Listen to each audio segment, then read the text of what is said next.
بسم اللہ الرحمن الرحیم۔ السلام علیکم ورحمۃ اللہ۔ ایک شخص درخت کے نیچے سویا ہوا تھا۔ اچانک اس نے دیکھا کہ بچھو اس کی طرف آ رہا ہے۔ وہ تھوڑا پیچھے ہٹ گیا، لیکن بچھو اس کے پاس سے ایسے گزرا جیسے وہ کوئی کام جا رہا ہو۔ اس نے سوچا، عجیب بات ہے کہ مجھے کچھ کہے بغیر یہ آگے چلا گیا۔ اس نے بچھو کا پیچھا کرنا شروع کر دیا۔ چلتے چلتے آگے دریا آ گیا۔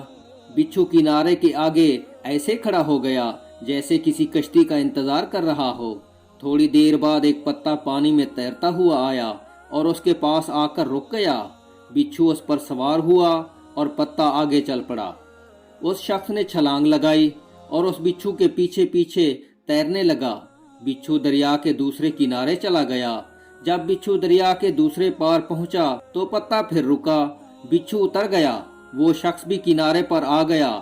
بچھو چلتا چلتا دور ایک ٹیلے کے پاس ایک آدمی کے پاس پہنچا جو سویا ہوا تھا۔ اس کے قریب جا کر رک گیا۔ دوسری طرف سانپ آ رہا تھا۔ جیسے ہی سانپ اس سوئے ہوئے شخص کو ڈسنے لگا تو بچھو نے سانپ کو ڈس لیا۔ یوں سانپ مر گیا۔ بچھو آگے چلا گیا۔ وہ شخص جو بچھو کے پیچھے پیچھے یہاں تک پہنچا تھا اس سوئے ہوئے کے پاؤں پڑ گیا۔ وہ جاگ گیا تو اسے کہنے لگا کہ آپ تو بڑے بزرگ ہیں۔ اس نے پوچھا، کیوں، کیا ہوا؟ پھر اس نے سارا واقعہ سنایا۔